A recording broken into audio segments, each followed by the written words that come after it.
안녕하십니까. 성경 해석의 실제 두 번째 강의를 시작하도록 하겠습니다. 자, 첫 번째는 칼빈의 타이폴로지 모형론을 우리가 살펴봤고, 두 번째는 언약적 해석이에요. 자, 이건 칼빈 얘기는 아닙니다. 자, 제 얘기죠. 자, 언약적 해석을 우리가 보죠. 여호수아서에 나타난 언약적 해석. 자, 우리는 그 헤세드라는 말, 헤세드. 우리말 성경의 약점이, 이거 대한성서공회에서 이거 바꿔야 돼요. 언젠가는. 근데 아직도 계속 성경을 이렇게 개혁했지만은 미지근한데, 헤세드는 우리말 성경에 아주 다양하게 번역이 되어 있습니다. 여호수아서에서는 선대라고 나오거든요. 선대. 내가 너를 선하게 대우했다. 카인드니스. 자, 이런 걸로 이제 해석을 해왔는데, 시편에는 인애, 또 다른 성경에는 은총, 은혜도 있고요. 이렇게 우리말 성경에는 다양해요. 인자, 시편에는 대부분이 인자죠, 인자. 또 다른 성경에는 호세아서의 인애. 그러니까 차라리 헤세드라고 놔두는 게 제일 좋은데 그렇지 못했죠. 자, 우리말 성경에는 다양하게 번역이 되어 있어요. 헤세드는 참 다양한 겁니다. 범위가 굉장히 커요. 자, 그런데 헤세드와 동전의 양면이 있어요. 헤세드와 동전의 그 양면은 베리트입니다. 베리트.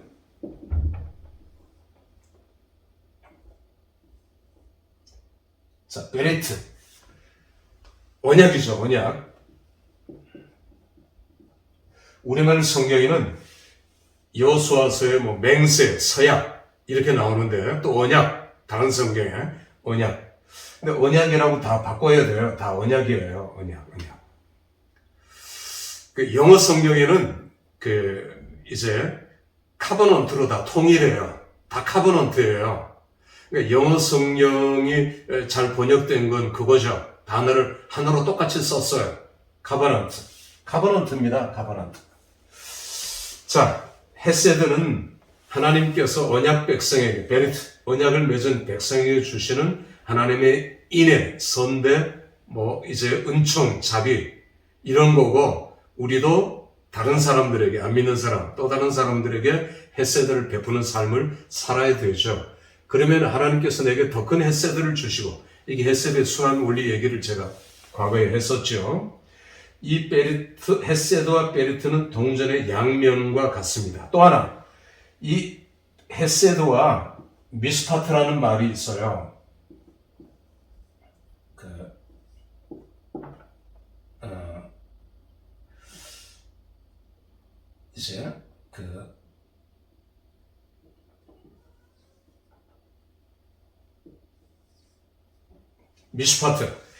미스파트는 공의거든요. 공의. 저스트먼트. 영어 성경에는 다 저스트먼트예요. 근데 우리말 성경에는 공의, 뒤죽박죽입니다. 솔직히 어떤 때 성경을 읽으면서 히브리어 성경은 화가 나요. 이사야서가 특히 더 그래요. 어떤 때는 공의라고 그랬다가, 어떤 때는 하나님의 의라고 그랬다가, 공의, 이건 법적인 용어예요. 저스트먼트라는, 그러니까 미스파트는 법적인 용어입니다. 법적인 용어로서의 의예요, 의. 그러니까 저스트먼트죠, 저스트먼트. 그런데 체다카라는 말이 있죠.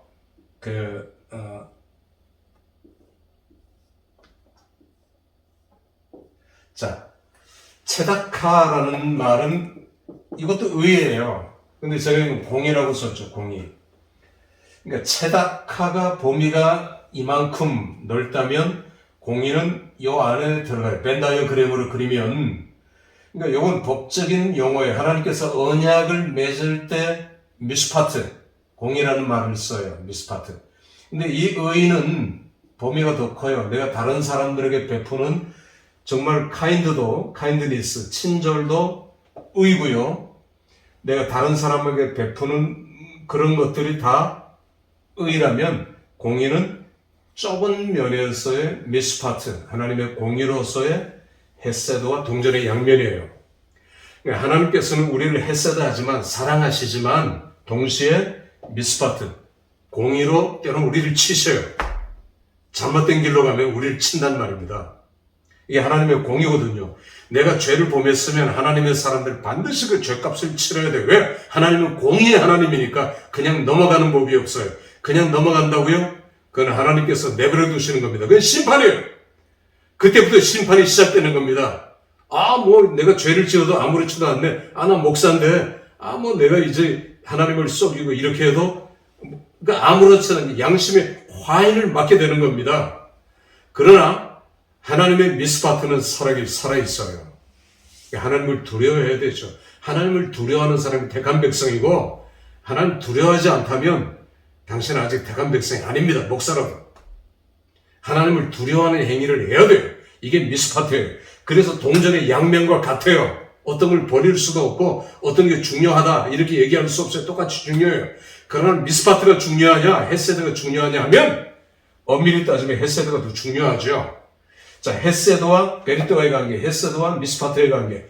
세 번째는 헤세드와 헤렘과의 관계예요. 여호수아 세. 자, 헤렘이죠. 헤렘은 우리말 성경에 진멸 혹은 전멸이라고 써도 전멸해버린다. 창세기 6장에 이 땅의 모든 사람들을 하나님께서 진멸하기로 작정하셨다 했죠. 헤렘이에요. 또 가나안 모든 족속들을 다 진멸하기로 하나님께서 작정하셨어요. 전멸하기로 작정하셨어요. 이게 헤렘이에요. 헤렘 사상, 헤렘의 법칙이에요. 그래서 헤세드는, 그러나 하나님의 헤세드는 여전히 살아있어요. 동전의 양면이에요. 그러니까 이 세 가지는 동전의 양면인 겁니다. 베리트와 헤세드, 그리고 미스파트와 헤세드, 헤렘과 헤세드는 동전의 양면과 같다. 이걸 알아야 구약성경 전체를 우리가 해석할 수 있어요. 이해할 수 있고요. 우리가 여호수아서를 통해서 이걸 공부하려고 하는, 이걸 배우려고 하는 겁니다. 그리고 이게 참 중요한 거예요. 자, 헤세드와 베리트와의 관계, 헤세드와 미스파트와의 관계, 그리고 차닥과의 관계에서도 그렇고 헤세드와 헤렘과의 관계도 중요시 여겨야 돼요.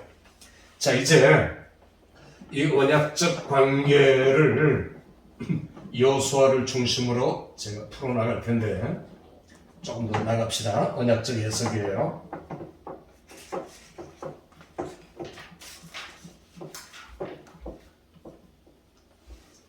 자, 1세대, 퍼스트 제너레이션입니다. 1세대, 세컨드 제너레이션, 서드 제너레이션까지 나눠봅시다.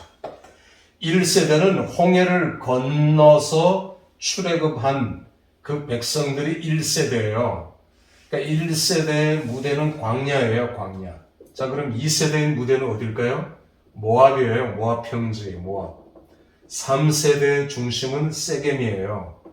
자, 다시 First Generation 1세대는 출애굽에서 광야에서 소멸됐어요.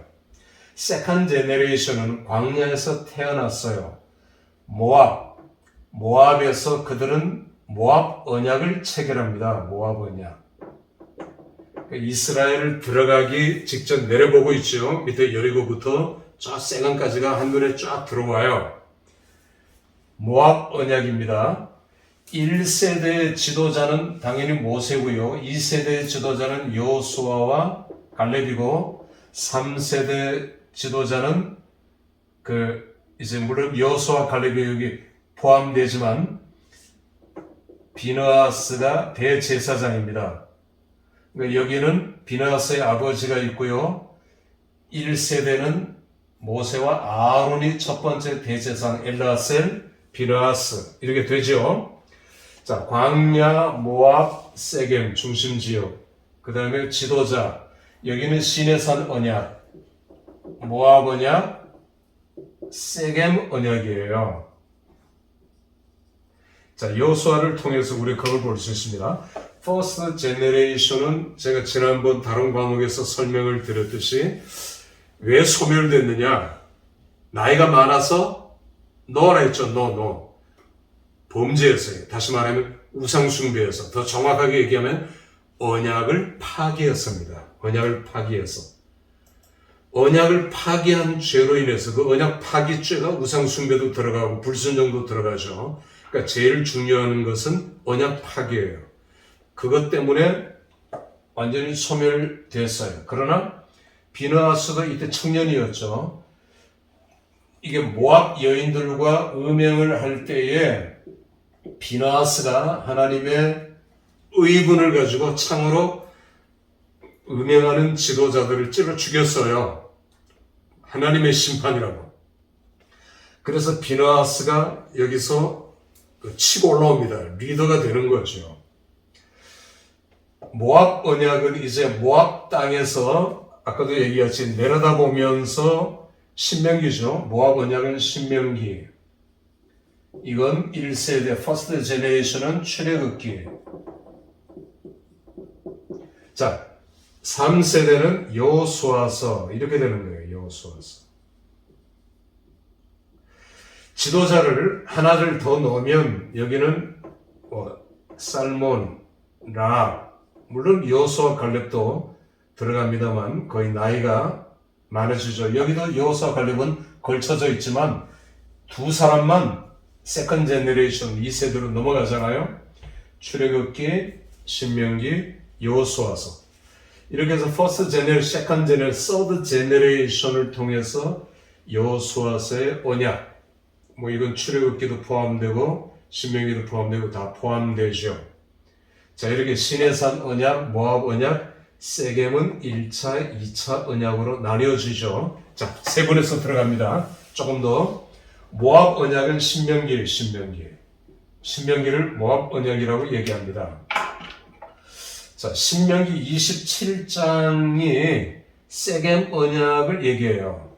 그러니까 너희가 세겜에 들어가거든 미래 언약이라고 그러죠. 그래서 아직 아니니까 지금은 모압 언약을 체결하는 중에 세겜 언약을 얘기하고 있는 겁니다. 너희가 세겜에 들어가거든 가나안에 들어가거든 미래 언약이라 했죠. 너희가 세겜에서 언약을 체결하고 이렇게 해라 저렇게 해라. 그래서 살면 너희가 저주를 받을 것이다. 이걸 12지파 12번 얘기해요. 아멘 아멘 아멘해요. 그러면서 27장에서 28장으로 넘어가면 모세가 경고하죠. 28장에서. 그래서 축복장, 저주장, 1장 1절에서 14절까지 15절부터 마지막 69절까지 언약적 축복, 언약적 저주로 나누죠. 경고하는 겁니다. 너에게 이렇게 하면 창대할 것이고 그렇지 않으면 바벨론으로 포로로 끌려갈 것이다. 이게 모압 언약 속에 들어있는 세겜 언약이죠. 모압 언약 속에 들어있는 세겜 언약이라는 말입니다. 이 세겜 언약이 여호수아서에서 세겜 1차, 2차 언약으로 실현되죠. 나누어지죠. 그러니까 세겜 언약은 모압 언약의 갱신이면서 세겜 1차 언약, 2차 언약으로 얘기할 수 있다. 이렇게 되는 겁니다. 자, 이제 여호수아서 본론으로 들어가면서 우리가 더 깊은 공부를 다음 시간에 하도록 하겠습니다. 이번 공부는 이렇게 마치도록 하겠습니다. 수고했습니다.